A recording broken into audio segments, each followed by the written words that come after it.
Welcome back to our channel 90s বন্ধু। আশা করছি তোমরা সবাই খুব ভালো আছো, আমি খুব ভালো আছি। আর এখন আমরা সকালবেলা বেরিয়ে পড়েছি যাওয়ার জন্য। এখন বাজে 6টা। তো আমার দিদা আর 10 সইতে পারছি না, এখন পুরো পাক্কা 6টা বাজে। কোথায় যাব সেটা তো আমি একা যাবো না, তোমাদেরকেও সাথে নিয়ে যাব। তো চলো, আপাতত আমাদের গাড়ি আসছে, টোটো করে যাবো, দেন বাসে উঠবো।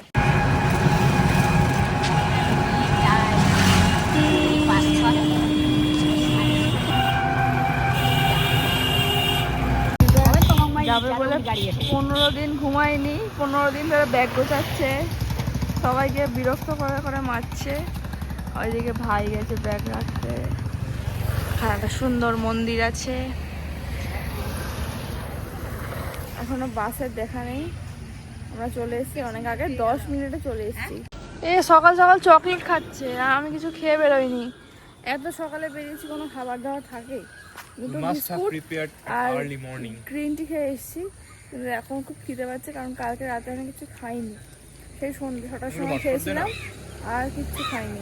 এখানে মন্দির দেখতে পেয়ে ধূপ মোমবাতি জ্বালাতে চলে এসেছে। আর যেহেতু আজকে হনুমান জয়ন্তী বললামই তোমাদের, এখন 6:20 থেকে 6:40 হয়ে গেলে, তাও বাসের দেখা পাইনি। একটা বাস গেল ভেতর দিকে, মনে হচ্ছে ওটাই, কিন্তু জানি না।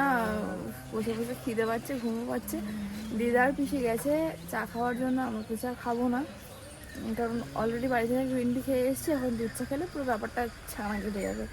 আর যেহেতু আমি কালকে রাতে কিছু খাইনি, আমি দুধ চা কিছু খাইও না অত ভালো, খুব মাথা ধরলো তখন আর কি আর বলবো, বেশি বলবো। সো ফাইনালি এখন আমরা বাসের দেখা পেয়েছি, বাসে উঠেছি, চলো যাওয়া যাক। কটা বাজবে জানি না।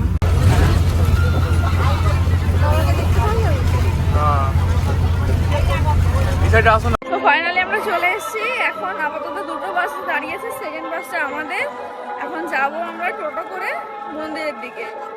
বাসটা এবার দেখিয়ে দিই, বাসের নাম্বারটা নোট করে নে ভাই। নেবে আমাদেরকে একটু হাঁটতে হচ্ছে, কিন্তু হাঁটতে হাঁটতে দেখছি শুধু কুমড়ো, খাওয়ার আর কিছু নেই। হ্যাঁ, ঘরে সবাই কুমড়ো চাষ করেছে, সেগুলো এরকম হচ্ছে। রাস্তা দেখো, কুমড়ো কেনার কি ভিড়, সবাই আসছে তো। বাপরে বাপ, বাজার বসে গেছে। আমরা এখন খেতে এসেছি, কারণ না খেলে আমি চলতেই পারছি না। স্নান আমি এখানে করবো না, কালকে সেটা গিয়ে করবো। এখন আমি খাই, তারপরে মন্দির ঘুরে দেখাবো। ভাই খাচ্ছে পরোটা, পেট পুজো করা যাক। তো এখানে পুজো দেওয়া কমপ্লিট আমাদের সবার, খাওয়া দাওয়া মোটামুটি হয়েছে। ডাকাত কালীতে যাচ্ছি এবারে, অনেকেই দিদারা খাবে। So good morning everyone. আজ ছুটির দিন, সকাল সকাল গঙ্গার ধারে এসে বসে আছি। আর আমার সাথে এসছে বিবাহিত মানুষ। অবিবাহিত করে দেবো আজকে। আর বিবাহিত মানুষ একটা নতুন চ্যানেল খুলেছে, প্লিজ সাবস্ক্রাইব করে দিও। আমি নয়, বিবাহিত মানুষের পত্নী, লাইভ ক্যাপচার। ও এখন বাজে 3:15, আমরা জাস্ট আসলাম তার কাছে। কোথায় থাকবো সেটা দেখতে হবে, বলতে তো থাকবে ছাদে, এবার জানি না তেমন কি হবে, দেখা যাবে। বাড়িতে ভাত খাই না, কিন্তু দেখে আছে ভাত খাচ্ছি। সয়াবিনের তরকারি আর পটল আলুর তরকারি এসে গেছে। তোরা কোন দিকে আছিস? কোন দিকে থেকে এত কিছু কিনে নিয়ে এসছে। এটা কিনেছে, আর কপুরদানি, এগুলো সব তো আমাদের ওখানেও পাওয়া যায়, তাও যে কেন কিনেছে কি জানে।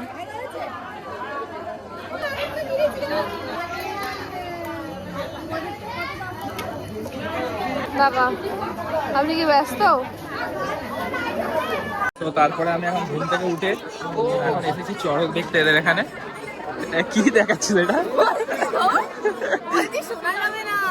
সব যাবে, সব যাবে। এখানে ছাপ হবে এখন, চড়ক গোষ্ঠ।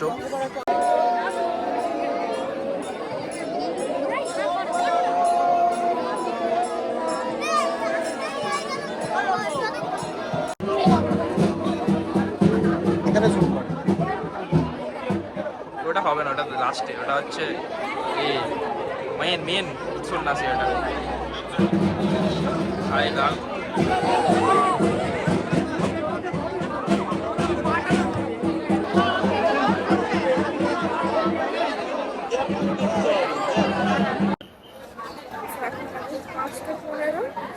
এখন মনে হয় ভিড় দেখলে পাগল হয়ে যাবে।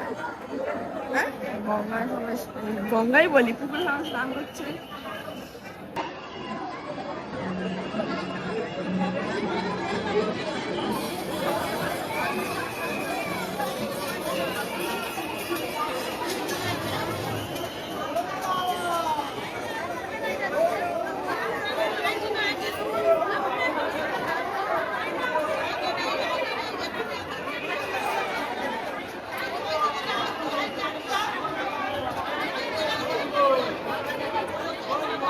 আমরা বেরিয়েছি ব্রেকফাস্ট কিনতে, কিছু কিনেছি কটকটি।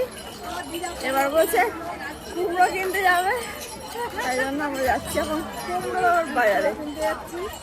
কিছু কিনেছে কটকটি দেখাও। কটকটি নিলাম, আমরা খাবার নিলাম লুচি আর ঘুগনি, 5 টাকা 20 টাকা। কুমড়ো মানে রাস্তার দুপাশ ধরে শুধু কুমড়ো বিক্রি হচ্ছে, আর এদিকে কুমড়ো শাক। জানি না আমাদের দেশে পাওয়া যায় কিনা, কিন্তু তাও যে এখানে কেন এত লোক কিনে নিয়েছে, না একটা এখানকার খাবারের একটা আলাদা টেস্ট।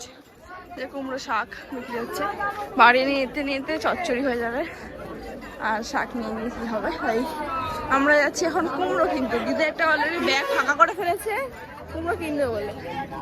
ওরে বাপ, কিছু একটা হয়ে গেছে, এত কুমড়ো দিকে কুমড়ো চারিদিকে। কত করে?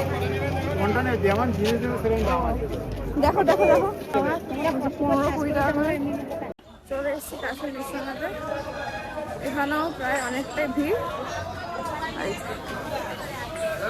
এখানে বেশ ভালো সিনসিনারি, খুব সুন্দর সুন্দর স্ট্যাচু আছে। আর ওই যে দেখা যাচ্ছে বাবার মন্দির, আর পেছনে বাদলার নদী। যাবো, সবটাই দেখাবো, শুধু সাথে থাকবো। এখানে সমস্ত রকম স্ট্যাচু আছে, খুব সুন্দর সুন্দর, সবগুলো দেখাবো। তো এখন আমরা চলে এসেছি দক্ষিণেশ্বর, এখান থেকে পুজো দিয়ে বাড়ি।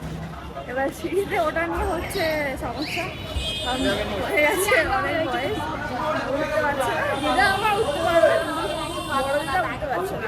তাই দেখো কি হচ্ছে।